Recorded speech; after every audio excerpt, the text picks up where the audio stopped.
guys, it's Sam, and today I'm reacting to your unpopular bookish opinions. So this video topic was chosen by my bibliothecary supporters. Every month my bibliothecary supporters get to vote in a poll for a video topic that I'll do along with books that I'll read. They get a tarot card reading. We do watch-alongs. We just watched Howl's Moving Castle together. They get a monthly vlog. They get a monthly exclusive live show. There's a lot. I'm not even covering all of it. So if you guys are interested in contributing to my content in that way and being a part of the community, I will link that on the screen. But I am very excited about this, and I've gotten a lot of responses, so this could be a two-parter. I don't know. But I've been like cackling as some of these have come in. So there's a lot to talk about. I'm going to keep people anonymous for their unpopular opinions.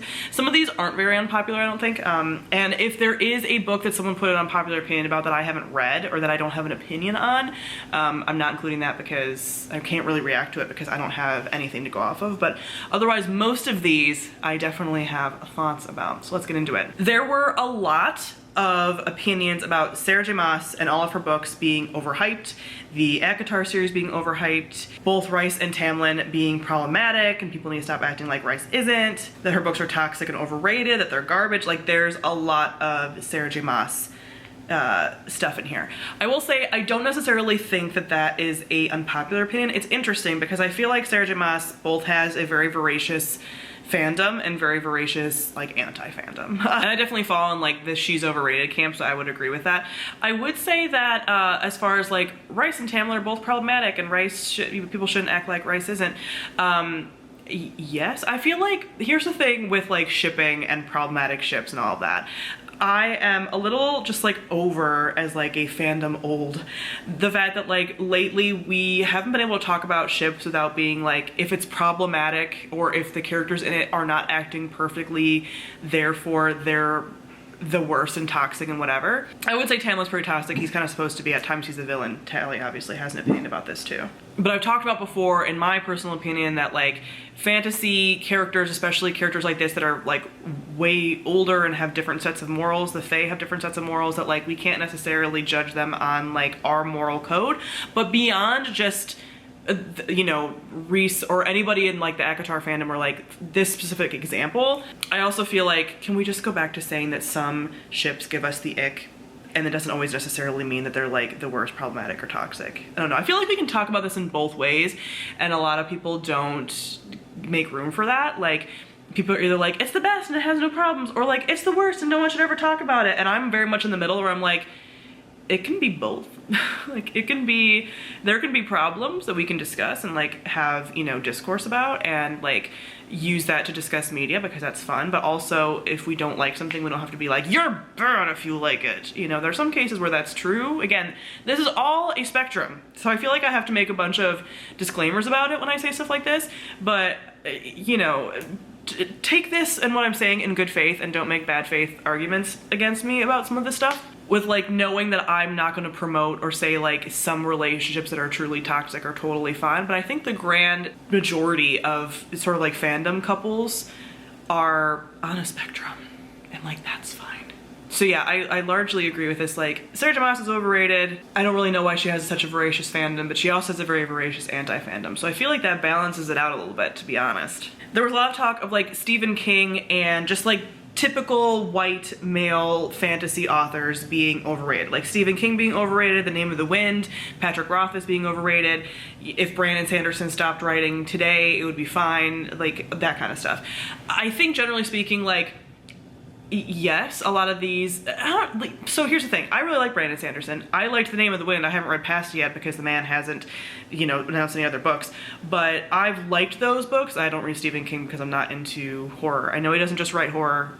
The point stands. But yeah, these authors are overrated just by the fact that like the publishing industry promotes them so heavily that they do get a lot more clout than is probably worthy. You know, like they deserve a lot of praise, but they don't deserve like all of the praise, you know? Like, there are so many good authors of all different backgrounds, everything, and like the fact that these are the ones that are always discussed is a little like, okay. Which is why I don't trust fantasy channels that only talk about those authors. Like, if you only talk about Brandon Sanderson, Patrick Rothfuss, George R. R. Martin, and Wheel of Time stuff, like, I don't trust your opinion. Speaking of Brandon Sanderson, Mistborn should have been a standalone and stopped after the first book.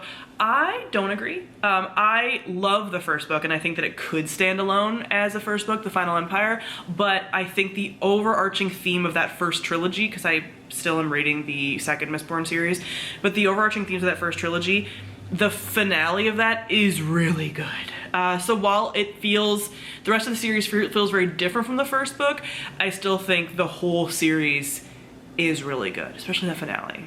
I really like it, so I don't agree with that one. Someone said that they like problematic content in books, quote unquote problematic. I don't know what kind of problematic content we're referring to, so I can't say whether I agree or disagree. But what I will say is that there are plenty of things that people say are problematic that I don't mind. Obviously not like racism, sexism, homophobia, whatever, but stuff about particularly couples. There are certain couples that people find like really problematic, and I'm like, listen, you can like problematic things and then discuss them. Like, that is very true. It's just, I feel like with a lot of the conversations that we have online a lot, like it gets, like I just said earlier, very distilled into like one or the other, and people don't know how to have an in-between conversation, which is frustrating because there's a lot of things to be said about problematic content. A lot of problematic content is people exploring their own traumas and healing their own traumas. That's done a lot through art, and books ultimately are art. So there's a gray area there, which is going to be my answer to probably a lot of these questions, because I am so much more willing to see gray area than I think a lot of these online spaces give us credit for. This one had me like screaming. Grimdark is boring as fuck. If I wanted to watch people suffer for 500 pages, I just turn on the news. That is hysterical. So I like Grimdark, but I don't want to read it all the time. So I would agree that like if you're reading Grimdark all the time, I think that would get like really boring. But I think that's true of like nearly any genre. I know there's some people that read like exclusively one kind of genre, but I read obviously primarily fantasy, and then I have my romance and like some other stuff that I like dip into.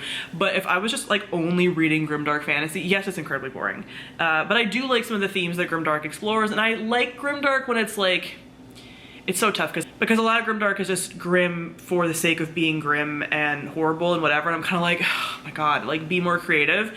But I think some is good, you know? So I don't know. I think it very largely depends on the author, which is true of any genre. I just think that for some reason now, because things go in trends, for the longest time we had these like heroes journeys and like everything, you know, very like Lord of the Rings and all that. And then we've gone the other direction of like, now we want these like dark stories, and I'm like, okay, we've been over here long enough. Let's go back in the middle. And usually when we go back in the middle, we have like a mix of both, which is nice. I think you need some variety. Fantasy being dominated by Grimdark right now is like, it's fine. But also, yeah, like sometimes I do get tired. I'm like, okay, enough. Like, let them breathe. Booktube is aesthetics and having a million copies of your faves. I would say any visual media is largely dependent on aesthetics based on just the fact that it's a visual media platform. So while we're going to talk about this more in depth, this is not just like my blanket statement about Booktube and then we're done, where there's more Booktube comments coming up later. But I think people being like, oh my god, Booktube is just about aesthetics, like, it's a visual platform. It's kind of gonna be. Same thing with Instagram and things like that. The thing also, which I know that it's not this individual's like fault that Booktube is about aesthetics, but we have to remember that the reason that media gets shifted and content gets shifted into this is because it's what's popular and what is rewarded. So I've seen so many videos, both on YouTube or even recently on TikTok, where women especially are saying like, hey, my videos get more views when I have a nice background, when I have makeup on, etc. And that sucks because I'm talking about important topics, and that's true. So that sucks, but also like that's how it also is right now based on like a visual media, and that's not me putting judgment on either of those things. Like, I don't think that should be true, however it is. You know what I'm saying? So I'm not necessarily excusing that, but just kind of being like, people like visual media to be pretty, and that's why there's a lot of just like glitz, glamour, and anything with any kind of media platform, TV, movies, whatever. So that's part of it. I will say the trend of owning 5 million copies of your favorite book is a little bit like, I don't get that trend. I own 2 copies of The Night Circus, but those are gifts. So yeah, but people will constantly send me like, oh my god, Illumicrate's coming out with like this edition of this favorite book of yours and whatever, and I'm always like, those are so pretty, but I already own copies that I'm like totally fine with. So I personally am not a collector. I'm also fine if people are. This has been a thing since I got on BookTube, especially with arcs. Like collecting all the different versions of a book's arc used to be like a huge thing. I think it's died down a little bit now. Now that special editions have been so much more of a thing, but like people love it. I don't quite get it. I love like the art behind so many of these things, like the Illumicrate, I think it was Illumicrate editions that came out of the Winter Night series. Those were so gorgeous. I love them. My heart wanted to buy them, but I'm also like, why? I buy books to read them, and I'm like, I already have very readable copies that I think are pretty that I'm always going to associate with that series. So yeah, that is a thing that I don't quite understand, but I also don't quite fault people for, but we'll talk about consumerism and BookTube and stuff later. Most romance books are eye-rollingly ridiculous in their setups. I think it definitely depends. It depends on the kind of romance that you read. I think there's some that are like really ridiculous, but I also think romance is ultimately a suspension of disbelief kind of thing, and it's supposed to be very much escapism and like nice. And so while that might be true, I never really hate it. Like I'm trying to think, like fake dating, for example, very common romance trope. Does it happen in real life? Probably not a lot. But mostly I think that's because most people are not good at acting. That's why. Yeah, like what are some other setups? I'm just trying to think of some setups. I mean, some of my favorites, the setups, okay, the Unhoneymooner setup is over the top and ridiculous. Like that probably wouldn't happen. The Bromance Book Club, while the book club part of that wouldn't happen, that's a marriage in trouble. Marriages in trouble happen all the time. So I think it kind of depends. The Ren Fair romances, I feel like someone's playing a character. I mean, you know, like, I don't know, some of them I think yes, some of them I think no. I haven't read enough historical romance for some of those like plots. Are those ridiculous or not? I don't know. So yeah, yes and no, but also I'm fine with it. A lot of comments about dust jackets. So like dust jackets being stupid and pointless and hardcovers looking better without them, and like the fact that dust jackets shouldn't be the only art and we should have art on the hardcovers. I totally agree with that. I don't take off my dust jackets like a lot of people do when I read, just because I mostly read in my house and like I don't need to worry about them getting like damaged or anything.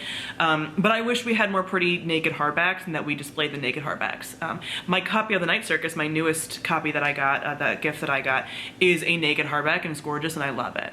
So I just kind of wish we had a full shelf of that. Smut in books that aren't specifically erotica or romance doesn't really fit and ruins the flow. So if we're talking about like a smutty scene in like a fantasy or something, for example, I would say I kind of agree with this. It sort of does throw me off if we're not having smut in like a book that I'm expecting it. Like if a fantasy book, it's like real graphic, I'm like, what? Wait a second. Because I think mostly, and this was the problem that I had with sex scenes in books for a long time, regardless of the genre, the writing style like changes when you're writing smut. So it totally throws me off because it goes from one kind of writing style to another. This even happens for me in some romance books. I've talked about this before, the Talia Hibbert Brown Sisters books.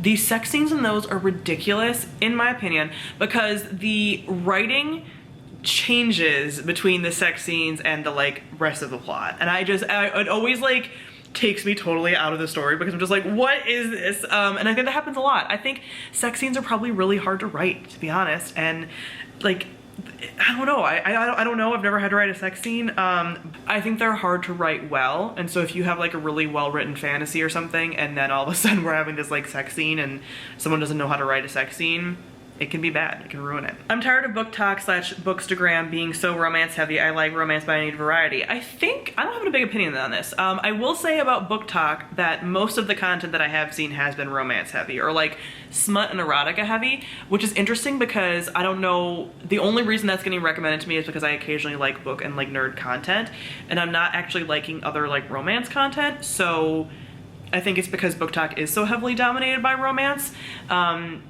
And I do wish that there were more not romance heavy recommendations on Book Talk, because I get basically no recommendations from Book Talk because of that. Mostly because they recommend not even romance, more like smut. Like that is a lot of what, like let's find the spiciest book possibly to recommend, and that's not my thing. As far as Bookstagram, I think Bookstagram has like a little bit more variety, but I'm also not big on Bookstagram. Like I don't scroll through Instagram to find book recommendations. My Instagram is like plants and witchy stuff. So I don't have a ton of opinions on this because I'm not super in those spheres. But I also think that that's like an indicator of how popular romance truly is. Like, I think for a long time in the blogging and booktube communities, romance doesn't have as big of a platform. It's growing, but it's not as big. The actual readership of like the general population, do you know how many voracious romance readers are out there? Like, romance makes so much money for publishers. Like, it is, the romance readers are voracious, and I think a lot of people in like the general public don't talk about how much they love romance. So I actually think like romance having a space on like Book Talk and Bookstagram is great and much more indicative of like general population stuff. TBH. Enemies to Lovers is overrated. I like it in theory, but I rarely see it well done. I wouldn't say I rarely see it well done, and I don't think it's overrated. It's like one of my favorite tropes, but I don't think it's always well done. Like, I think it's like a 50-50.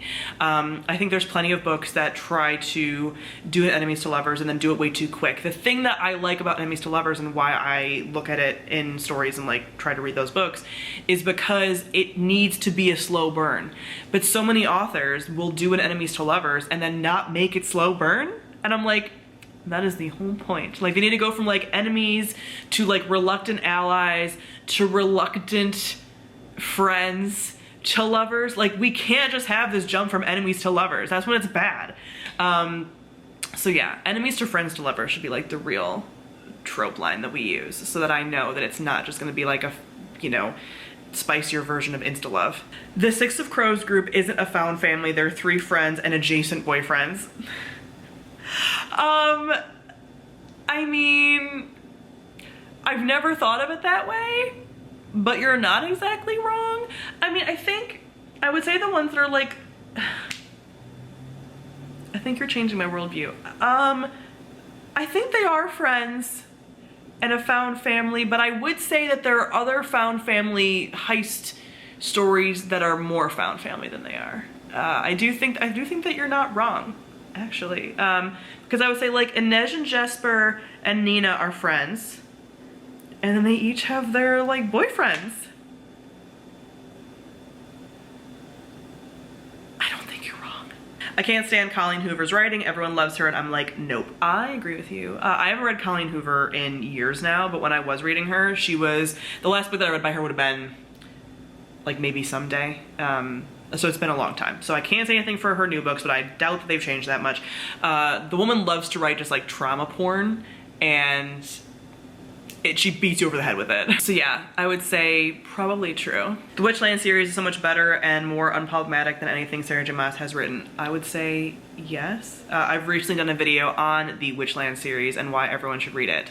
I'll link that on the screen. The Caraval series is just not good. The first book is okay, but the other two, no, overhyped. I have only read the first book, and it continues to be one of my most divisive reviews on my YouTube channel, where people get real mad that I didn't like it. So I can't really talk about this, but I will say the first book was garbage, and I don't really know how the whole series got so popular. I know Stephanie Garber's coming out with like another book. I've seen like a hype for it kind of going around, and I like don't trust it.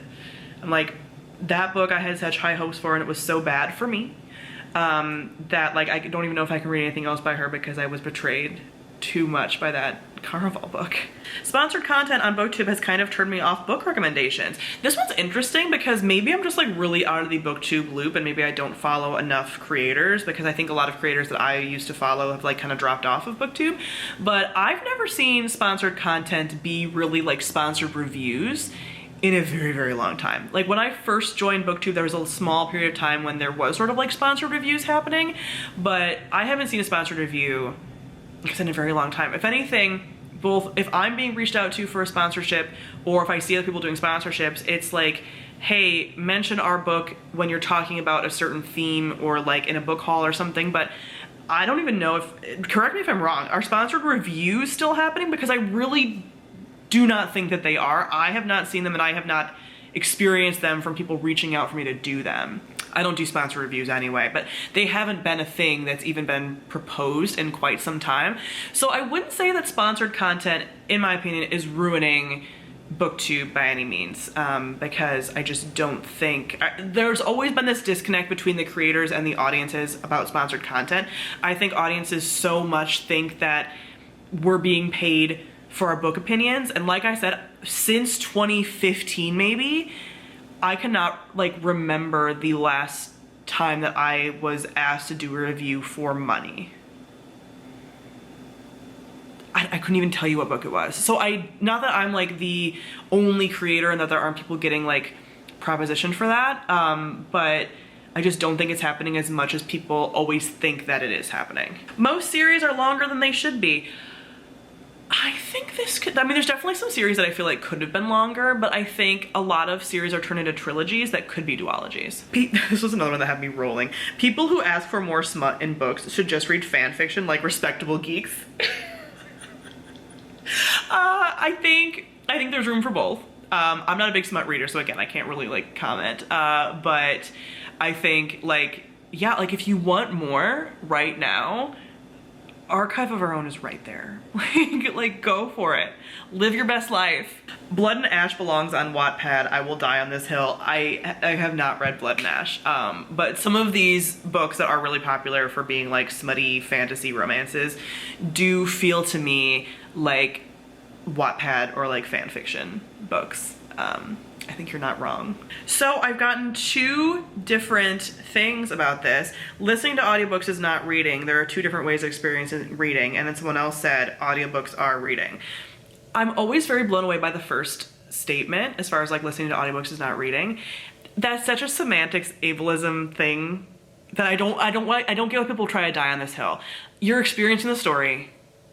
I don't care if it's like reading is technically a verb that is this particular thing. You're both what do you want me to call it? Like I have experienced this book. I experienced this book via audio. I experienced this book via my eyes. Like it's just a weird hill to die on. So that's why we say it's reading, because it is. I don't know, like it's just both are experiences of the book that give you the same information. I don't know why the like semantics about like it's not reading, it's listening to. I don't know. Like I don't get it. This is not an attack on this particular person. It's just like this idea that comes around all the time. I guess what I would ask of the people who say audiobooks aren't reading and they're listening to whatever, what words do you want people to use when talking about experiencing a book? Is experiencing a book what we should be saying? Should we not be saying like I read this book, but more so I experienced this book through my eyeballs? When you look at it that way, you start to kind of realize like how much of the like semantics argument, linguistics argument is like kind of dumb and like why are we dying on that hill? People have experienced that book the same way that you have. You've both just put that same story into your brain in some form. Why does it matter? You don't have to stop reading problematic authors, just don't buy the books anymore. This is a conversation that I think is very different for if you are a content creator versus just an average reader. And it also is very personal. We've talked about this like a million times on BookTube and different platforms that everyone has to make their own decision about problematic authors, problematic content, whatever, and what they choose to support with their money versus not. But then we get into this argument of you can still read it, just don't support it with your money. Mari from My Name is Mari Inez did a very good post on this recently, and I will link that down below. And I think this is where the difference lies, is that if you are a content creator and you are talking about a book, even if you are not buying it, it's still on some level a level of promotion, even if you aren't necessarily recommending it. You're still getting eyes on it that wouldn't have gotten it before, and I think that's something to think about. That is, I think, where this conversation boils down to. If you are just like your average reader that is not talking about books online, no one's gonna know. Nobody's gonna know. They're gonna know. No one's gonna know for you. So like, yeah, if you want to just like not support it monetarily, but you want to read it so you get it from the library, whatever. There's also an argument for that, even though that like, if you get it from the library, you're still kind of supporting it because like the library decides what kind of books to buy because of like what's getting checked out, whatever. It's less damage, I guess you could say, if you are doing it that way. But like, I think again, this is another gray area that again, everyone can make their own choices about it, but I think if you are a content creator, you have a little bit more of a obligation to think about this a little bit more. That it's not just about you and what you want to read. It's also about the effect that you have on the audience, because as much as we all hate the word, we are an influencer. We influence things. Some have more of an influence than others and whatever, and we're not saying that like because we hold up a book everyone's gonna go buy it, but there is still a little bit of sway there, so you gotta be a little bit more careful about things. But everyone has to make their own decision about that. and where they draw that line. The Darkling wasn't shippable in the books. He was just a straight up villain. I mean, I liked him in the books. I think it depends on how you like, what kind of ships you like and things like that. I've told people this like a million times, but I don't think people understand it all the time. I liked the Darkling and Alina together in like an alternate reality version where like she goes bad. I didn't actually want the Darkling and Alina to be together in actual book because they wouldn't have been compatible, you know? So like, there's some creativity there with shipping that I feel like not everyone gives credit for if you aren't a shipper that does that. So yeah, in the books, was he like a book boyfriend? No, absolutely not. And I wouldn't even want to like tone him down either. Like, he's supposed to be the villain and he is. But I still shipped it in a like, in a different way. There's gray area here, guys. I hate characters who shrug. What the fuck is that? That's a lack of commitment with the thesaurus. I think this is just a really good indicator that some people pick up on certain words like so much more. I've talked about this before with the electrifying first kisses that was like pretty popular years ago when I first got on BookTube. I made a whole rant video about it. I don't notice a shrug that much because like people do shrug. I don't know. But I think that's also because of how I don't picture things super, super clearly when I read. I think if you are somebody who like very clearly pictures things when they read and characters are shrugging all the time, you're gonna notice it. So yeah, I personally don't mind it, but should we have a little more variety in our words? Sure. I am gonna make this a two-parter. I'm gonna wrap up this video with this comment, and then there's way more spicy takes on here too that we're gonna do in the second video that I will post later on this month. The only way to make it big fast on BookTube is to be affluent. I don't completely disagree. I think the easiest way to make it big on BookTube and any visual platform is to be white, because whiteness is society's like highest standard. Again, that's not saying that that's correct, but that's what media likes. I think being a white woman who's pretty and can have a pretty bookshelf is one of the fastest ways to make it big. I don't think that's the only reason people make it big.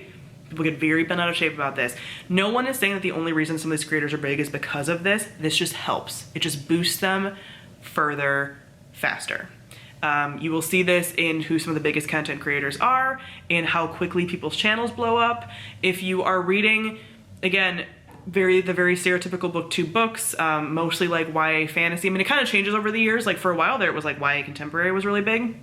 But I would say now like YA fantasy that leans more into like adults, you know, some of this like smutty stuff we've been talking about, and you're a pretty younger white woman who has enough money to have a pretty background in a lot of books, because that is what BookTube has liked for so long, what the algorithm like kind of pushes and what people watch, because it looks really pretty in a thumbnail, right? If you can look pretty in a thumbnail, that does help you on YouTube. That is what, like I was talking about at the very beginning with like the visual media and everything, like that is what visual media likes. It's not the only thing that's gonna make you popular, but it's certainly going to help. The other thing is also not talking about anything particularly controversial. Those are all things that are gonna help. Remembering that that's not even about BookTube, that's just about stuff in general. People like just like bland prettiness, and this is not, I'm not talking about anybody in particular. Like this is just, if we're talking about any kind of media, TV, movies, you know, news anchor personalities, things like that, the most common thing that you're gonna see is this same stereotype. So yeah, I would say that affluence definitely helps, along with some other markers of what society deems as the prettiest and most acceptable. That is ultimately what gets pushed. That is ultimately what is going to be clicked on by people maybe outside of the community, which makes things grow faster, and people like pretty young white women who are rich. Across the board, those are the people that make it a little bit faster, and even men too, but I would say like BookTube is not a male-dominated group, but that across the board is something that society really likes. So it trickles onto BookTube as well. It's not the only way people get popular, but it just gives people a initial leg up to get the ball rolling faster. And that's gonna be it for today, because I'm actually gonna go and stream right now. If you haven't followed me on Twitch, definitely do so, twitch.tv/thoughtsontomes_. But I'm going to go play some video games, and then I will film the other version of this, because I still have over half of the comments still, and people are still adding more to this list. So we have more spicy takes coming. Thank you so much for all of you who submitted your unpopular opinions.